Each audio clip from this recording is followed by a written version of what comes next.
last week we talked about the embassy, or we talked about what happened last week, which was the embassy, the U.S. embassy in Baghdad was attacked and essentially invaded by this terrorist group related to Hezbollah, and which is an offshoot of really the big terrorist organization that's operating in the Middle East under the leadership of the Muslim Brotherhood. And, you got to look into some of that. We've covered a lot of that on the show before. We've covered some of the connections between the Muslim Brotherhood and these terrorist organizations, and, for instance, the Council on American Islamic Relations, which is not what it would appear to be. According to court documents in cases like the Holy Land Foundation case, where CAIR, the Council on American Islamic Relations, was an unindicted co-conspirator with these terrorist organizations. It's involved in funding the terrorist organizations. And we've had guests on before, and you can check out our archives. We've had Chris Gabbets on before, who's talked about that, where he actually went undercover at the CAIR office in Falls Church, Virginia, and basically determined what they were really doing, and they're operating as a wolf in sheep's clothing. So they want to appear to be an organization that's dedicated towards improving relations between America and Islam, but in fact, their real goal is to undermine America and to fund terrorists. But back to what's going on in the Middle East in what they call the Shia Crescent, which is Iran, Iraq, and Syria, and this is the area in which Iran is operating basically with free rein currently, and in which Qasem Soleimani, who was the Iranian general who was just killed last week, he was operating throughout that region without any sort of barrier to his operation. He was traveling all over the region. There are pictures of him throughout Syria at various times. He was organizing the training and the military operations, and that's what these are. These are military operations that were occurring. They may look like terrorist attacks, and the media may tell you that there's some kind of, random occurrence. Just the crowd in the street just gets an idea to go and invade the U.S. embassy, but that's actually not correct. These are planned military operations, and what they're doing is they're testing the United States, and they're pushing the limit to see just how far they can go.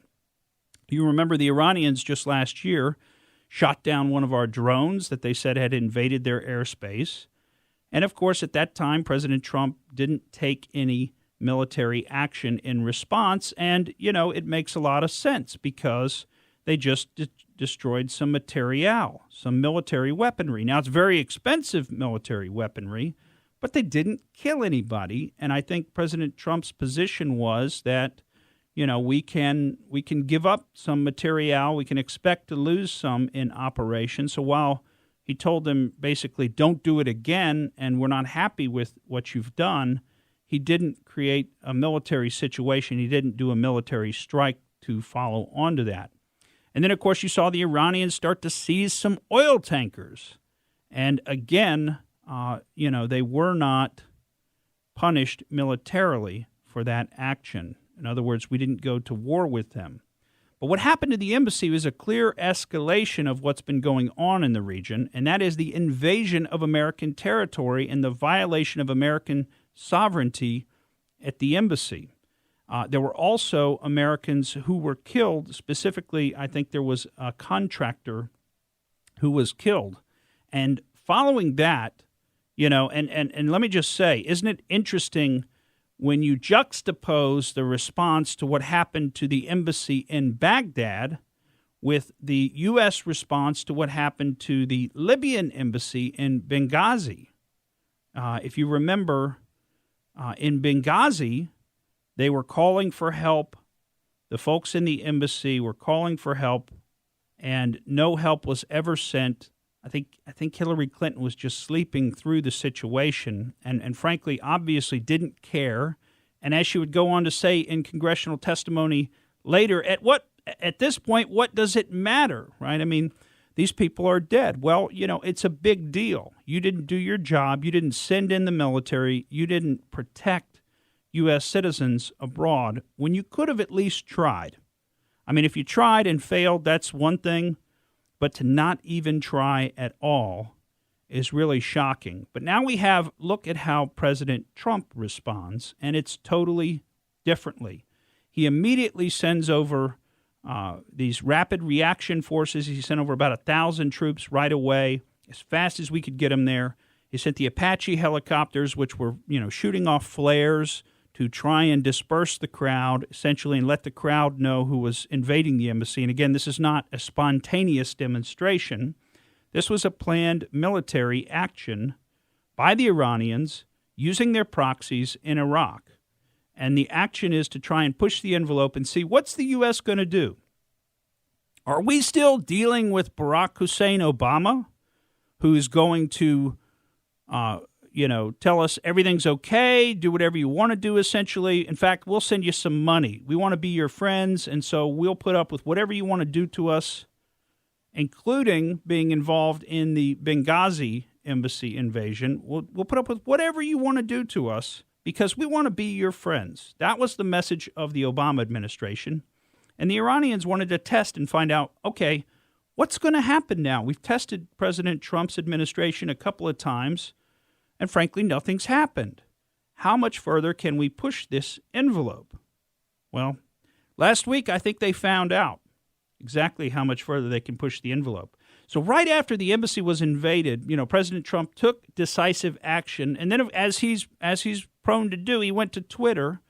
And why does he go to Twitter? People say, God, I hate the way he tweets everything. I don't like his tweets, etc. Well, he certainly can't rely on the mainstream media to convey his messages. He can't rely on the mainstream media to get the message that he wants to get out to the people.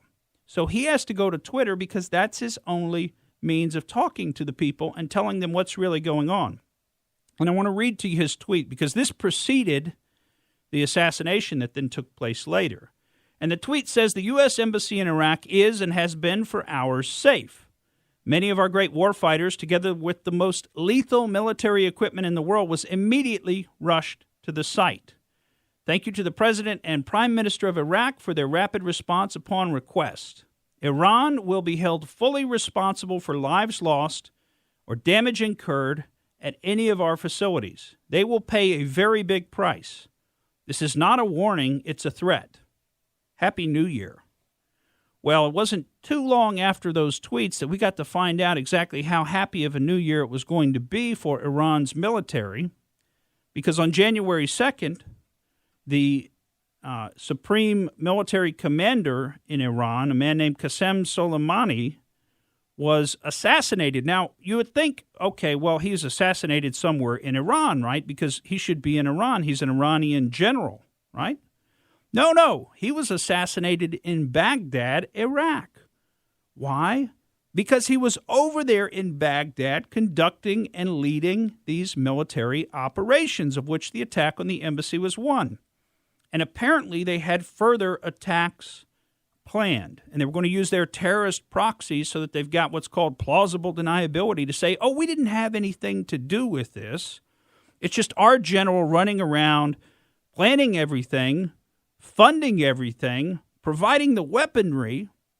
I mean, this man was responsible for killing hundreds of U.S. citizens throughout the years in Iraq because the Iranians are the ones who trained the Iraqis on how to create these IEDs that we heard so much about a couple of decades ago, the roadside bombs that killed so many of our troops, and beyond just killed, also wounded. I mean, think about the number of people that we've got walking around who don't have all of their limbs now because they were in a convoy that was hit by one of these IEDs while they were in Iraq.